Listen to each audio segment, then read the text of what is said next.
Hello and welcome to the Self-Love Journey podcast. I'm so glad you're here because this is your space to explore the path from food cravings to freedom, heart-connected living, and shining your authentic light. I'm Kendra, your host and a heart coach. My vision is inspiring purpose-driven individuals to thrive with food, yourself, and your life, creating a life of joy and fulfillment. If you've ever felt stuck in guilt or shame around food, or dreamed of waking up feeling at ease, joy, energized, and free, this podcast is for you. I believe we have all the wisdom in our heart, and together we will reconnect with this wisdom. Check out the show notes for more details on my offerings, and let's start. Grab your journal, take a deep breath in, and enjoy this moment for you and your heart. Let's begin this beautiful journey, your self-love journey.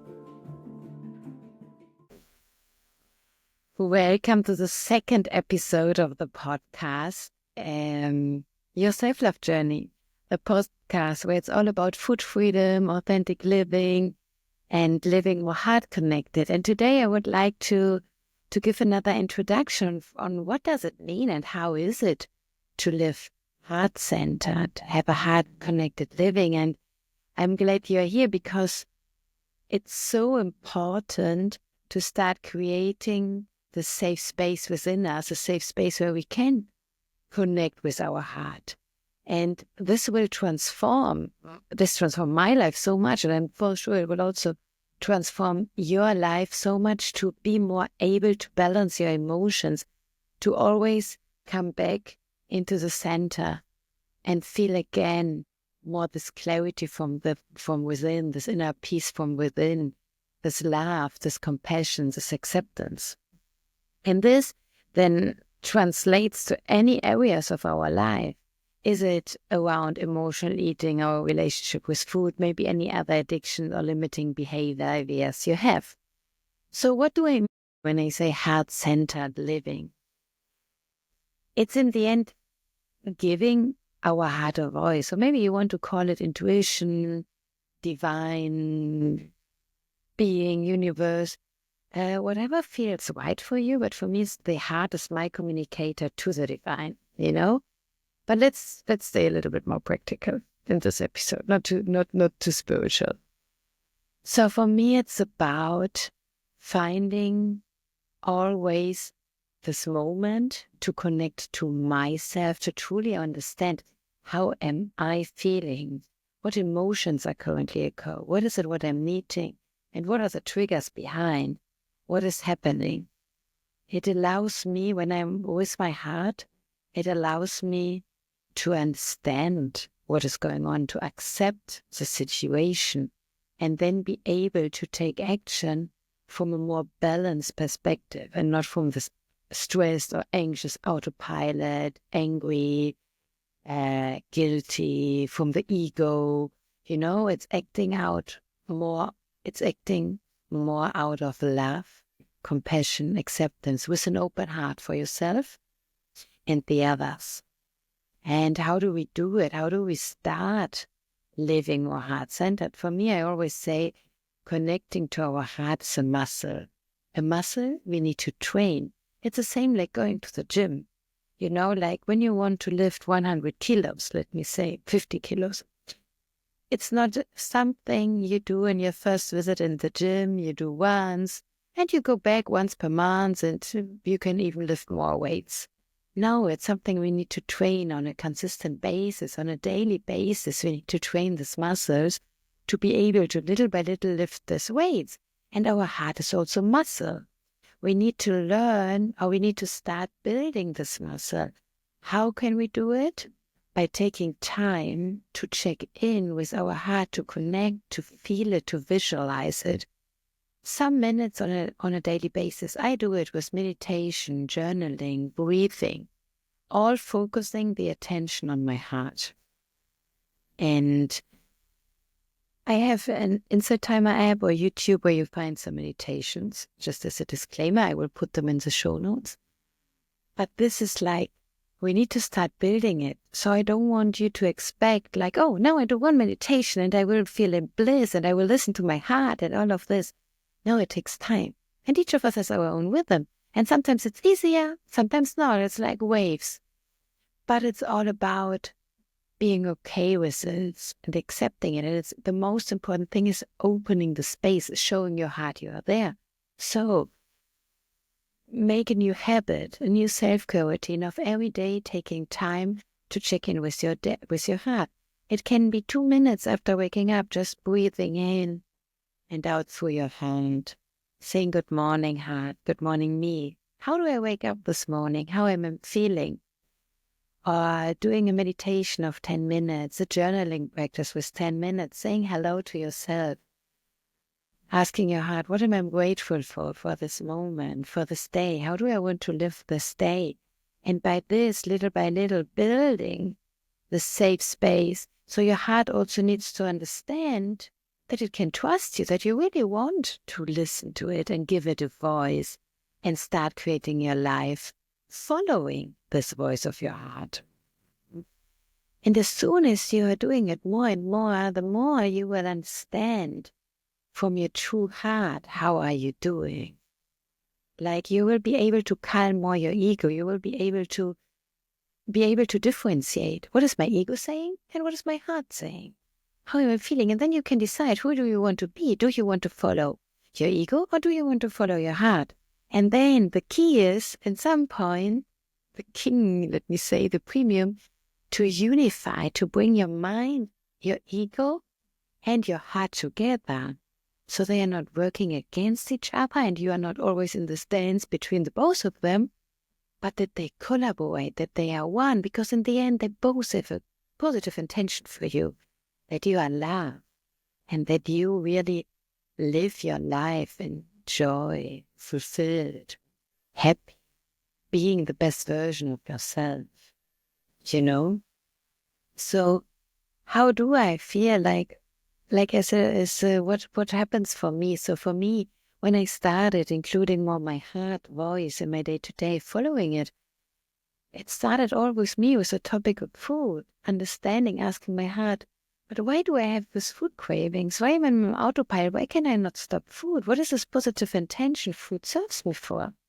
And little by little, I started visualizing my heart, like I imagine an inner world where I travel to.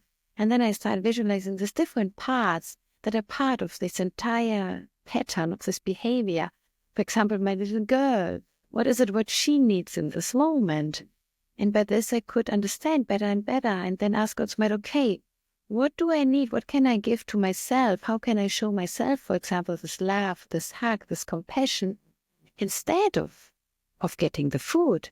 Sometimes it was just enough by realizing that I'm super stressed, I need to breathe and say myself, okay, I can do it, I'm good enough, I'm be able to do it.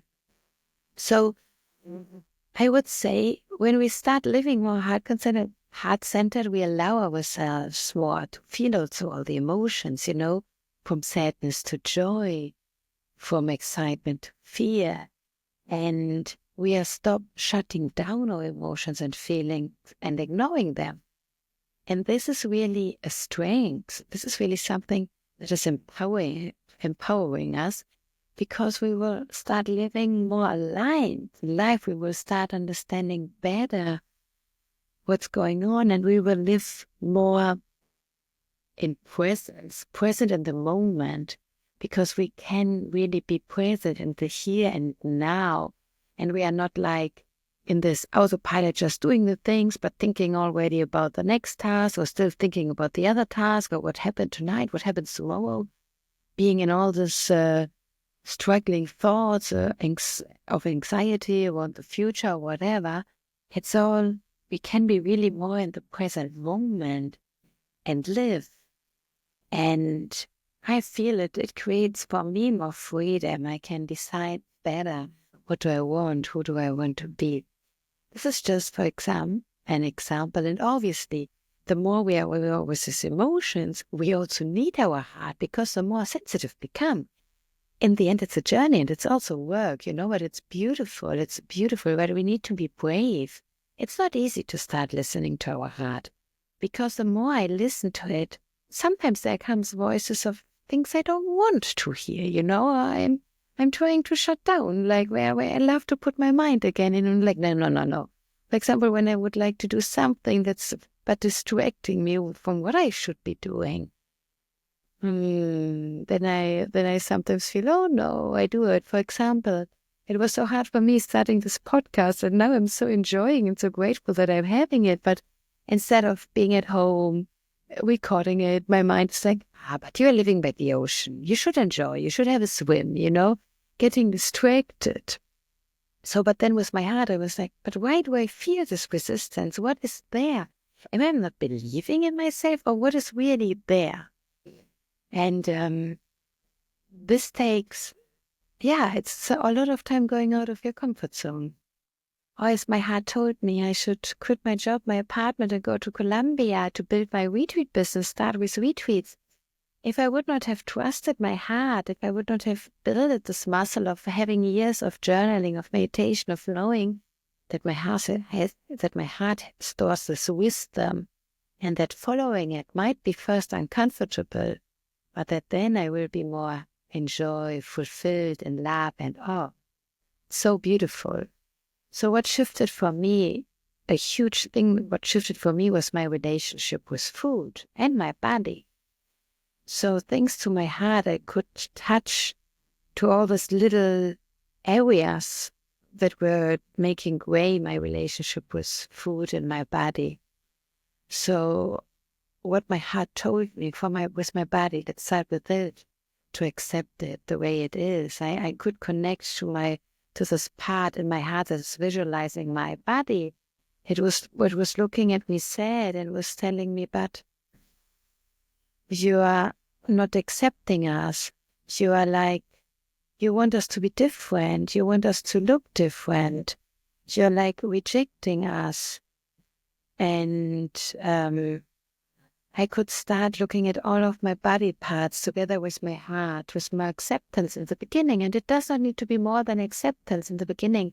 And then it shifted more and more to, oh, I like it. My arms, they are a little bit, I don't have any strength, I don't have any muscles, I cannot do push-ups, there's too much fat. But then I started, no, they are beautiful just the way they are. And well, you know what? They have so much power, I can hug them. They are the extension of my heart. So I could stop from criticizing and judging myself all the time when I looked into the mirror, of appreciating the body as a temple. And this also then is combined, interlinked with this relationship with food, because in some point I didn't saw food anymore as an enemy, like, oh, it will make me gaining weight. It will it will make me gaining weight. That was my biggest trouble with it, and starting to know it's something that nourishes my body. I need nutrition. And as I used food so much to calm myself, to numb down all the emotions, together with my heart, I couldn't start listening really. What was it? What I needed in this moment when I was using the food to calm emotions? And then I started to understand, oh, I'm trying to fill a void. But now when I eat, it's more like to adding to my body, to give it all this energy, this fuel it needs to thrive, to live the day. So now food is not my enemy, it's my gift. In the end, food was what brought me to my heart, and now by having them together as a team, it's why I can be here and inspired to be more fit. And whenever we feel the void, now my heart can come in. So whenever I need food, because I'm not able to hug myself or to speak my truth, to deal with stress, with anxiety, with loneliness, I can invite my heart into. I take a breath into my heart. I visualize light shining in my heart. And the more I breathe into my heart, seeing this light, I let it expand, and that I get filled with this love and compassion from my heart. And this is beautiful to learn to, from inward, giving us this love and compassion we need, and not getting it from external. So this is something. Let me resume. this episode. So living with our heart is enabling us, in a nutshell, to activate this love and compassion we are craving for, and this acceptance from within, without needing external factors to give it to us. May it be relationships, people, may it be addiction like food, drugs, alcohol, whatever. May it be limiting behaviors like shopping or scrolling in Instagram. But starting to activate it from within, this is one thing, to be with all the emotions, because once being with this inner void, that can be caused by sadness, by stress, by anxiety. So dealing with all the emotions, and also like positive emotion, like celebrating. We don't need anything else to celebrate, just be with us, and be proud and tell it with our heart. And then this is one thing. And the other thing is start listening to our heart, because our heart knows all the wisdom, what really fulfills us in life, what really would have a joy to us, what would give us ease. But sometimes we don't want to listen because we are more in this of fulfilling expectations of others, of criticizing us, of comparing us to others. But then with our heart, when we start listening it and trusting it, and in the beginning it's uncomfortable. The beginning, when it's new, it's uncomfortable listening our heart. It's uncomfortable for others. But if we are honest, it's super comfortable for ourselves. And this is something we can start doing, because from this we start living more at ease. We are not so obsessed with thoughts around all the struggles anymore. We start being more energized and having time for things that really matter to us in life. Or as an example from food, we stop being obsessed with counting calories, or with thinking, what am I allowed to eat? It's 8 a.m., but I'm doing intermediate fasting. I'm just allowed to eat at 12. Or it's so late in the evening, but I'm really hungry. Or, all my friends are going to eat pizza. I would love to, but no, it has gluten, it is white flour, it's really bad. I will gain weight. No, we can start like, hey, you know what? It's all about a balance. Today, asking my heart, can you connect me to my body? Okay. What food do I need? What is it what I really need at the moment? Oh, yeah, I'm really hungry, so I'm allowed now to eat because I want to fuel my body. And being just more in this ease and presence and joy. So I hope you are now motivated to start your journey to connect more and more to your heart. If you have any questions, reach out to me. I will share more episodes about practical tips on how to connect to our heart, more educational, and also more insights on my story and how I managed to overcome binge eating, food craving, emotional eatings, to food freedom, and also share more practical tips with you. Thank you. Let's take a deep breath into our heart and out through the heart, remembering that it's a journey, that wherever you are right now, self-love and living in ease and joy and food freedom, authentically you, is a journey. It's also why this podcast is called Self-Love Journey. It's a process. And every day we can do a little step. And I hope that in the future this podcast inspires you and guides you to take a little step. A big hug from my heart to your heart. Your Kendra. Thank you for having listened to the Self-Love Journey podcast. Let's take one final deep breath together, right into our heart, visualizing our inner light and feeling it. Carry that feeling with you as you move through your day, just a little bit more heart connected. If you enjoyed this episode, please subscribe, share it with someone who might also enjoy it, and leave a rating. Thank you. You will find links to my offerings and other channels in the show notes, so be sure to check them out. From my heart to your heart, thank you for being here. I'll see you next week for another inspirational, heart-connecting episode.